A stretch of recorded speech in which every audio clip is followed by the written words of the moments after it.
Organisational పరంగా మనం 100% ఈ దిశగా అడుగులు వేసి 100% దీన్ని గ్రాస్ రూట్ మీదకి తీసుకొని రాగలిగితే ఎందుకు జరగదో చూస్తాం. చివరిగా ఇంకా ఒక లాస్ట్ ప్రోగ్రాం ఒకటి లాంచ్ చేస్తున్నాం. ఈ ప్రోగ్రాం ఏంటంటే మన కార్యకర్తల కోసం, రాష్ట్రంలో అన్యాయానికి గురైన ఏ కార్యకర్త అయినా కూడా డిజిటల్ బుక్ ఇప్పుడు లాంచ్ చేస్తూ ఉన్నాం. మీ అందరి సమక్షంలో రేపొద్దున రాష్ట్రంలో ఎక్కడ ఎవరికి ఏ అన్యాయం ఇప్పటికే జరిగినా ఆ డిజిటల్ బుక్ను వీళ్ళు దీన్ని ఉపయోగించుకొని 2 రకాలుగా ఈ డిజిటల్ బుక్ పనిచేస్తుంది. /digitalbook/vySRCP.com లోకి వెళ్ళి ఎంటర్ అయ్యి మీ ఫోన్ నెంబర్ను టైప్ చేయగానే ఓటీపీ వస్తుంది. దాన్ని ఎంటర్ చేయగానే లొకేషను, కెమెరా, పర్మిషన్ అడుగుతుంది. అది మీరు ఇవ్వగానే మొదట మీకు జరిగిన అన్యాయం గురించి వివరాలు అడుగుతుంది, మీరు నమోదు చేయాలి. ఆ తర్వాత మీ దగ్గర ఏమైనా ఈ అన్యాయానికి సంబంధించిన ఫోటోగ్రాఫ్స్, ఆధారాలు, ఇంకా ఏదైనా అప్లోడ్ చేసే కార్యక్రమాలు కూడా చేయాలి. ఆ తర్వాత అది ఆటోమేటిక్లీ ఆ డిజిటల్ బుక్లో స్టోర్ అయిపోతుంది. ఇది ఒక రకమైన పద్ధతి. రెండో పద్ధతి IVRS విధానం కూడా ఉంది. అంటే ఒక టెలిఫోన్ నెంబర్ 040-491-71718. ఈ ఫోన్ నెంబర్కు మీరు ఫోన్ చేస్తే వైఎస్ఆర్సిపి అన్యాయానికి గురైన కార్యకర్తల కోసం డిజిటల్ బుక్లో ఫిర్యాదు చేయొచ్చు. ఫోన్ చేసిన వెంటనే బీప్ సౌండ్ వస్తుంది. వెంటనే ఫిర్యాదు చేయాలనుకున్న వాళ్ళు తమకు జరిగిన అన్యాయము, తాము ఏ నియోజకవర్గం నుంచి చేస్తున్నారో చెప్పాలి. ఆ తర్వాత ఎవరి మీద కంప్లైంట్ చేస్తున్నారో, జరిగిన అన్యాయం ఏమిటో, ఆ వివరాలు ఏమిటో కూడా చెప్పాలి. అలా చెప్పిన వెంటనే ఆ నెంబర్కు కాల్ చేయగానే దశల వారీగా ఏం చేయాలనో గైడెన్స్ ఇస్తూ కంప్లీట్ చేస్తుంది ప్రాసెస్ను. ఇది అన్యాయానికి ప్రతి కార్యకర్తకు ఇది ఒక శ్రీరామ రక్ష. నేను ఈరోజు చెప్తా ఉన్నా, ఆ ప్రతి డేటా కూడా ఆ డిజిటల్ డైరీలో నమోదై ఉంటుంది.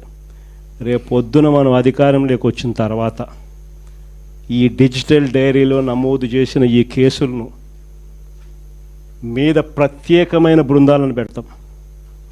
అన్యాయం చేసిన వాళ్ళను రిటైర్ అయిపోయి ఉన్నా కూడా, రాష్ట్రంలో వాళ్ళు లేకపోయినా కూడా, 7 సముద్రాల అవతలున్న అందరినీ పిలిపిస్తాం. చట్టం ముందర నిలబెట్టించి శిక్ష పడేలా అన్యాయానికి ఈరోజు గురైన వ్యక్తికి సంతోషం కలిగించేలా ప్రతి అడుగు దీని ద్వారా పడుతుంది.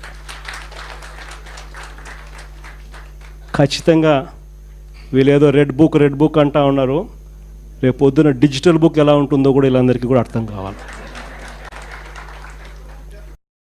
ఈరోజు దాదాపుగా 16-17 నెలలు అయిపోయిన నేపథ్యంలో ఈరోజు ఈ సమావేశం నిర్వహిస్తూ ఉన్నాం. ఫాస్ట్గా ఈ ప్రభుత్వం మీద ఇప్పటికే ప్రజల్లో తీవ్రమైన వ్యతిరేకత అన్నది ఇప్పటికే కనిపిస్తూ ఉంది. మామూలుగా 2 సంవత్సరాల తర్వాత ప్రజల్లో పరిపాలన ఎలా ఉంది అని చెప్పి చూస్తే ఏ ప్రభుత్వానికైనా కూడా సాధారణంగా ఈ లెవెల్లో యాంటీ ఇన్కంబెన్సీ ఆర్ ప్రజల్లో వ్యతిరేకత అనేది ఈ లెవెల్లో మామూలుగా ఉండే పరిస్థితి ఉంటే, చంద్రబాబు నాయుడు గారికి మాత్రం ఈ లెవెల్లో ప్రజల్లో వ్యతిరేకత, యాంటీ ఇన్కంబెన్సీ ఇప్పటికే కనిపిస్తూ ఉంది. ఈ పెద్ద మనిషి ఎన్నికలప్పుడు ఏమి చెప్పొచ్చాడు, ఎన్నికలు అయిన తర్వాత ఈ పెద్ద మనిషి ఏం చేస్తూ ఉన్నాడు అన్నది కాస్త విశ్లేషిస్తే, అప్పట్లో రిపీటెడ్గా చెప్తా ఉన్న పదాలు, రిపీటెడ్గా చెప్తా ఉన్న మాటలు, సంపద సృష్టిస్తానని, సూపర్ 6, సూపర్ 7 ఇస్తానని, సూపర్ 6, సూపర్ 7 కాదు, జగన్ చేసేటివన్నీ కూడా చేస్తూ ఇంకా అధికంగా సూపర్ 6 సూపర్ 7 కూడా ఇస్తానని కూడా చంద్రబాబు నాయుడు గారి నోట్లో నుంచి అప్పట్లో మనం రిపీటెడ్గా ప్రతి మీటింగ్లోనూ రిపీటెడ్గా ఆయన ఎక్కడికి వెళ్ళినా కూడా రిపీటెడ్గా మనకు ఎప్పుడు కూడా వినిపించేటివి. మరోవైపు చూస్తే సూపర్ 6 సూపర్ 7 ఇస్తాను అని చెప్పిన ఈ పెద్ద మనిషి వాటికైతే దేవుడెరుగు, మన ప్రభుత్వంలో అంతవరకు ఉన్న స్కీములన్నీ కూడా పూర్తిగా రద్దయిపోయి సూపర్ 6 సూపర్ 7 గాలికి ఎగిరిపోయిన పరిస్థితులు రాష్ట్రంలో ప్రస్ఫుటంగా కనిపిస్తూ ఉన్న పరిస్థితులు ఈరోజు. ఒక ప్రభుత్వం నడుస్తూ ఉంది అని అంటే మనమంతా ఏమి ఎక్స్పెక్ట్ చేస్తాం? ఒక ప్రభుత్వం కనీస బాధ్యతలు ఏమిటి అని చెప్పి, ఆ ప్రభుత్వం విద్యాపరంగా మంచి విద్యా వ్యవస్థను ఇస్తుంది అని ఎక్స్పెక్ట్ చేస్తాం. వైద్యపరంగా ప్రతి పేదవాడికి మంచి చేస్తుందని, మంచి వైద్య వ్యవస్థ రాష్ట్రంలో ఉంటుందని ఎక్స్పెక్ట్ చేస్తాం. ఒక ప్రభుత్వం ఏర్పడినప్పుడు ఆ ప్రభుత్వం రైతన్నకు తోడుగా నిలబడుతుంది అని, ప్రభుత్వ బాధ్యత రైతుకు అండగా నిలబడము అని చెప్పి మనం అంతా కూడా ఎక్స్పెక్ట్ చేస్తాం. ఒక ప్రభుత్వం ఏర్పడితే లా అండ్ ఆర్డర్ బ్రహ్మాండంగా పనిచేయాలని, ఆ లా అండ్ ఆర్డర్లో ఎలాంటి వివక్ష లేకుండా ఆ లా అండ్ ఆర్డర్ ఉంటుందని, అలాంటి మంచి లా అండ్ ఆర్డర్ ప్రభుత్వంలో చూస్తామని ఎవరైనా కూడా ఎక్స్పెక్ట్ చేస్తారు. కానీ ఈరోజు చూస్తే విద్య, వైద్యం, వ్యవసాయం, లా అండ్ ఆర్డర్ ఏది తీసుకున్నా కూడా ఈరోజు తిరోగమనమే కనిపిస్తూ ఉంది. ఈరోజు రాష్ట్రంలో 17 నెలల కాలంలోనే ఇంత తక్కువ వ్యవధిలోనే ఇంతగా ప్రజల్లో వ్యతిరేకత మూటగట్టుకున్న పరిస్థితులు బహుశా మనం ఎప్పుడూ కూడా చూసిండం. ఫస్ట్ టైం ఇది కూడా జరుగుతూ ఉంది. మొన్న ఈ మధ్యకాలంలో ఈ పెద్ద మనిషి ఒక అడ్వర్టైజ్మెంట్ ఇచ్చాడు,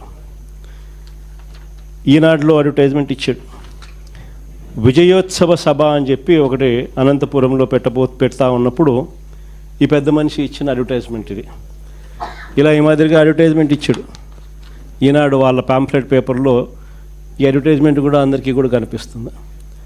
అసలు ఒకసారి ఈ అడ్వర్టైజ్మెంట్ చూస్తే సూపర్ 6 సూపర్ హిట్ ఈ అడ్వర్టైజ్మెంట్లో పైన హెడ్డింగ్ అని, కింద అవన్నీ కూడా సూపర్ 6 సూపర్ 7కి సంబంధించిన హామీలు అని చెప్పి జనరల్గా కూడా మనం అంతా అనుకుంటాం. ఈ అడ్వర్టైజ్మెంట్లో ఒకసారి చూస్తే